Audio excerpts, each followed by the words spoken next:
Chapter 5. Hark, hark, the dogs do bark.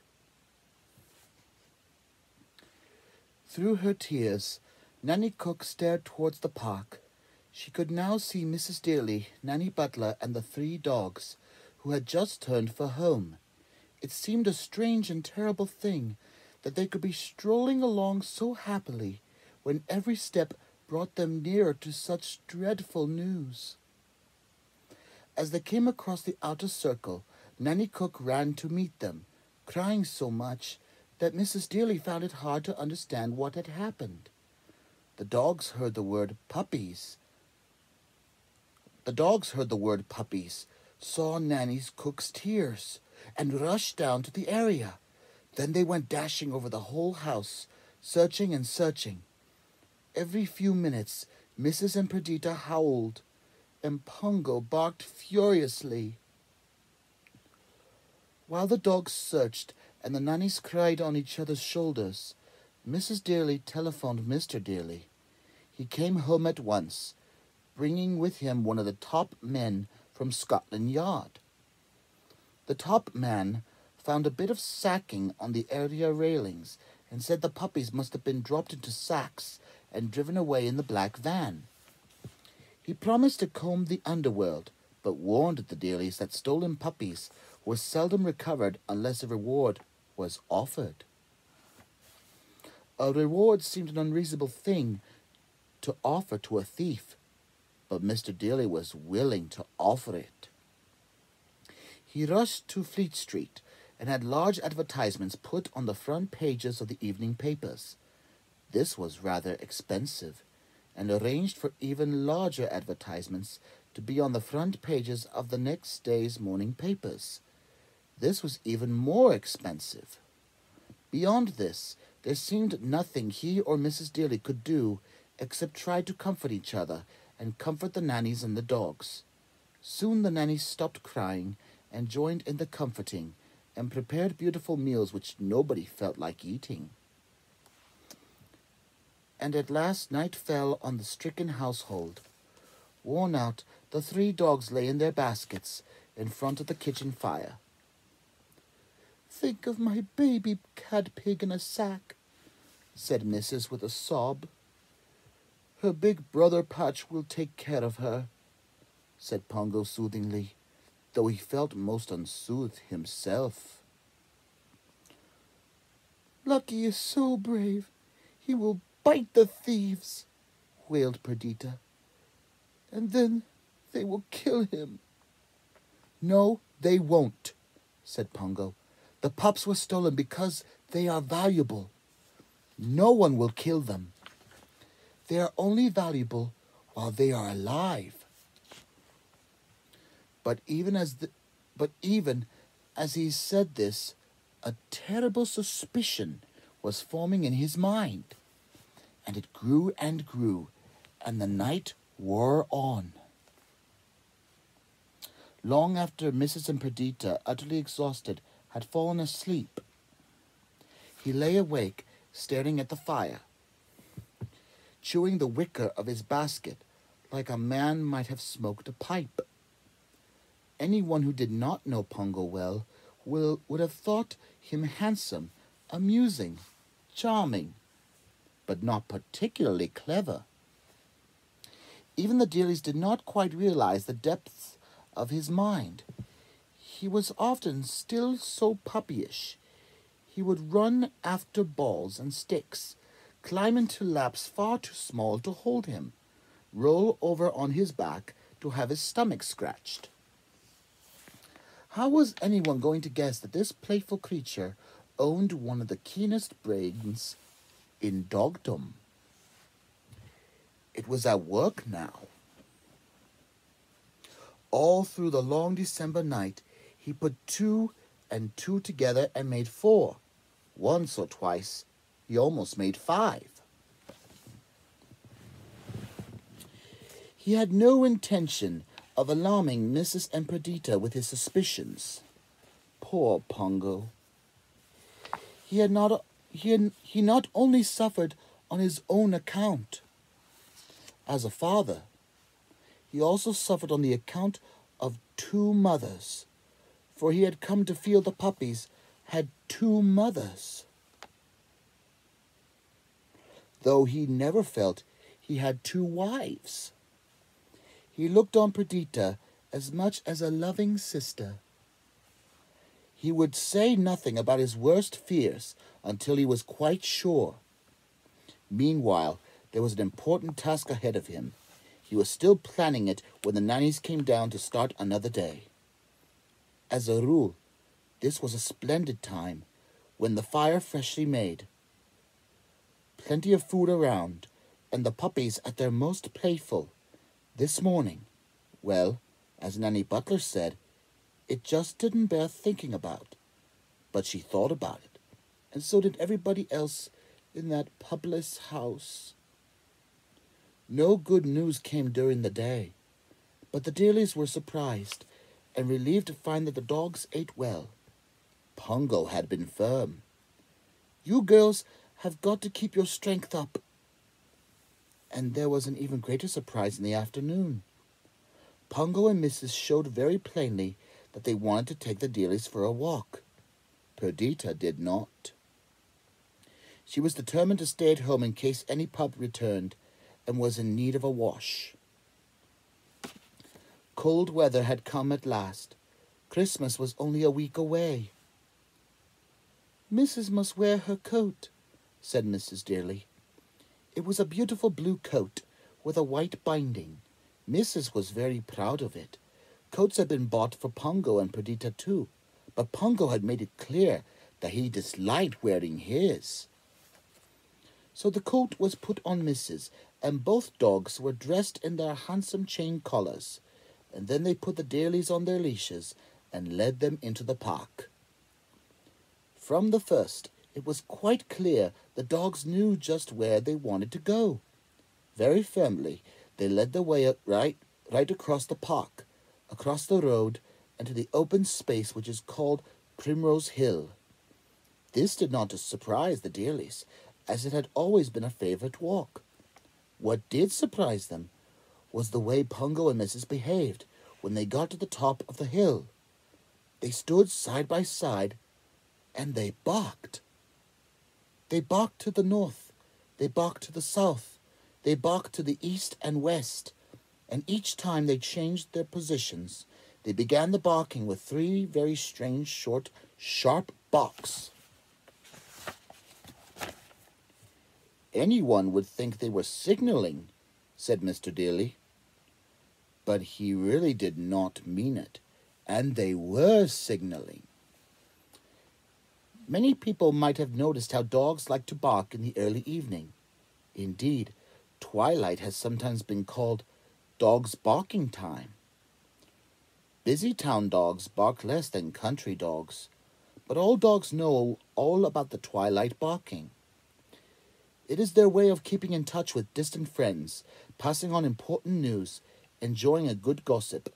But none of the dogs who answered Pongo and Mrs. expected to enjoy a gossip, for the three short, sharp barks meant, "Help! Help! Help!" No dog sends that signal unless the need is desperate, and no dog who hears it ever fails to respond. Within a few minutes, the news of the stolen puppies was travelling across England, and every dog who heard it once turned detective.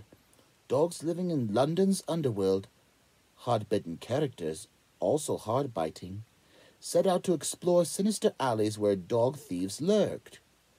Dogs in pet shops hastened to make quite sure all the puppies offered for sale were not Dalmatians in disguise. And dogs who could do nothing else swiftly handed on the news, spreading it through London, and on through the suburbs, and on to the open country. "Help! Help! Help! 15 Dalmatian puppies stolen. Send news to Pongo and Mrs. Pongo of Regent's Park, London. End of message." Pongo and Mrs. hoped that all this would be happening, but all they really knew was that they had made contact with the dogs near enough to answer them, and that those dogs would be standing by at twilight the next evening to relay any news that had come along. One Great Dane over towards Hampstead was particularly encouraging. "I have a chain of friends all over England," he said in his great booming bark, "and I will be on duty day and night. Courage, courage, O dogs of Regent's Park." It was almost dark now, and the dearies were suggesting, very gently, that they should be taken home. So after a few last words with the Great Dane, Pungo and Mrs. led the way down Primrose Hill. The dogs who had answered them were silent now, but the twilight barking was spreading in an ever-widening circle, and tonight it would not end with twilight. It would go on and on as the moon rose high over England. The next day, a great many people who had read Mr. Daly's advertisements rang up to sympathize. Cruella de Vil did, and seemed most upset when she was told the puppies had been stolen while she was talking to Nanny Cook. But no one had anything helpful to say, and Scotland Yard was frankly baffled. So it was another sad, sad day for the Dailies, the nannies, and the dogs. Just before dusk, Pungo and Mrs. again showed that they wished to take the Dailies for a walk. So off they started, and again the dogs led the way to the top of Primrose Hill, and again they stood side by side and gave 3 sharp barks. But this time, though no human ear could have detected it, they were slightly different barks, and they meant not "help, help, help," but "ready, ready, ready." The dogs who had collected news from all over London replied first. Reports had come in from the West End and the East End and the south of the Thames, and all these reports were the same. "Calling Pungo and Mrs. Pungo of Regent's Park. No news of your puppies. Deepest regrets. End of message." Poor Mrs. She had hoped so much that her pups were still in London. Pungo's secret suspicion had led him to pin his hopes to the news from the country, and soon it was pouring in, some of it relayed across London, but it was always the same. "Calling Pungo and Mrs. Pungo of Regent's Park. No news of your puppies. Deepest regrets. End of message." Again and again, Pungo and Mrs. barked the "ready" signal, each time with fresh hope. Again and again came bitter disappointment. At last, only the Great Dane over towards Hampstead remained to be heard from. They signalled to him, their last hope. Back came his booming bark. "Calling Pungo and Mrs. Pungo of Regent's Park. No news of your puppies. Deepest regrets. End of..." The Great Dane stopped in mid-bark. A second later, he barked again. "Wait, wait, wait!" Dead still, their hearts thumping, Pungo and Mrs. waited. They waited so long that Mr. Dilly put his hand on Pungo's head and said, "What about coming home, boy?" For the first time in his life, Pungo jerked his head from Mr. Dilly's hand, then went on standing stock still. And at last the Great Dane spoke again, booming triumphantly through the fast-gathering dusk.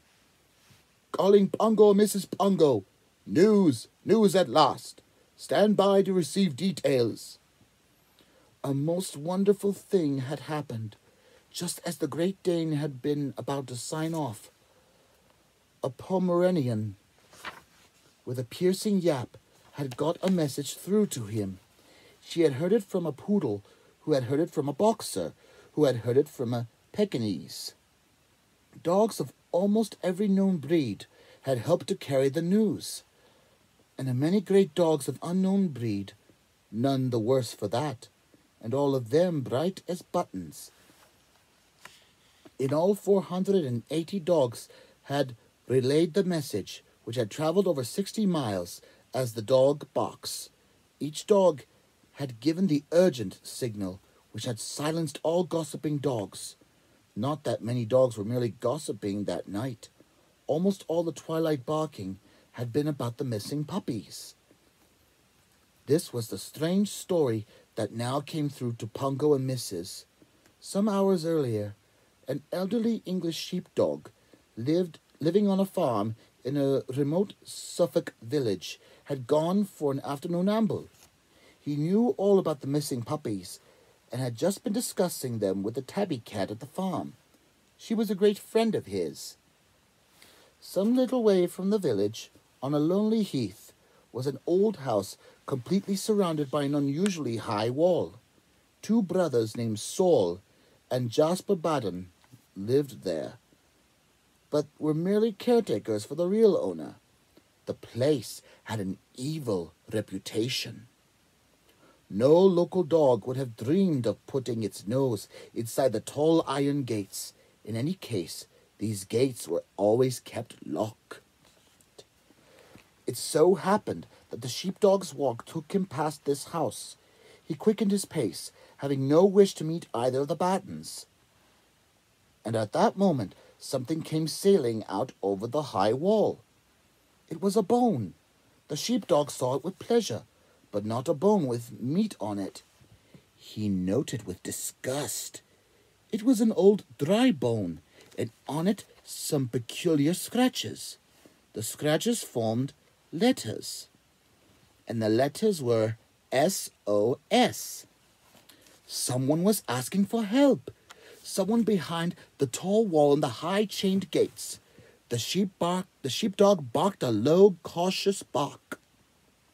He was answered by a high, shrilled bark. Then he heard a yelp, as if some dog had been cuffed. The sheepdog barked again, saying, "I'll do all I can." Then he picked up the bone in his teeth and raced back to the farm. Once home, he showed the bone to the tabby cat and asked her help. Then together they hurried to the lonely house. At the back they found a tree whose branches reached over the wall. The cat climbed the tree, went along its branches, and then leaped to a tree on the other side of the wall. Take care of yourself," barked the sheepdog. "Remember, those Baden brothers are villains." The cat clawed her way down, backwards to the ground, then hurried through the overgrown shrubbery. Soon she came to an old brick wall, which enclosed a stable yard. From behind the wall came whimperings and snufflings. She leaped to the top of the wall and looked down. The next second, one of the Baden brothers saw her and threw a stone at her. She dodged it, jumped from the wall, and ran for her life. In 2 minutes, she was safely back with the sheepdog. "They are there," she said triumphantly.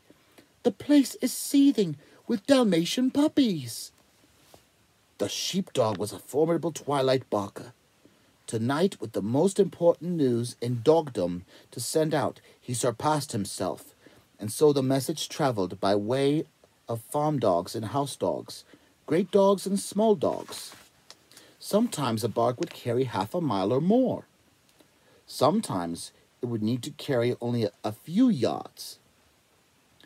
One sharp-eared Karen saved the chain from breaking by picking up a bark from nearly a mile away and then almost bursting herself getting it on to the next door. Across miles and miles of country, across miles and miles of suburbs, across a network of London streets, the chain held firm, from the depths of Suffolk to the top of Primrose Hill, where Pongo and Mrs., still as statues, stood listening and listening. "Puppies found in lonely house. SOS on old bone." Mrs. could not take it all in, but Pongo missed nothing. There were instructions for reaching the village, suggestions for the journey, offers of hospitality on the way, and the dog chain was standing by to take a message back to the pups. The sheepdog would bark it over the wall in the dead of night. At first, Mrs. was too excited to think of anything to say. but Pungo barked clearly. "Tell them we're coming! Tell them we start tonight! Tell them to be brave!" Then Mrs. found her voice. "Give them all our love. Tell Patch to take care of the Cadpig. Tell Lucky not to be too daring. Tell Roly-Poly to keep out of mischief." She would have sent a message to every one of the 15 pups if Pungo had not whispered, "That's enough, dear. We mustn't make it too complicated. Let the Great Dane start work now." So they signed off, and there was a sudden silence, and then, though not quite so loudly, they heard the Great Dane again. But this time he was not barking towards them. What they heard was their message, starting on its way to Suffolk.